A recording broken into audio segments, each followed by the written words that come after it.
In the world of online communication and engagement, there are still ways to connect with people offline, such as using direct mail. Hi, I'm Willem Osich, and welcome to BotSplash TV.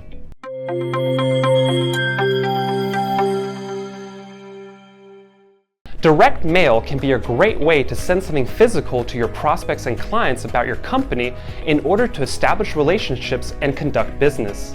Direct mail can be marketing outreaches, for example, involving company brochures and materials, as well as sales outreaches that includes gifts or other items.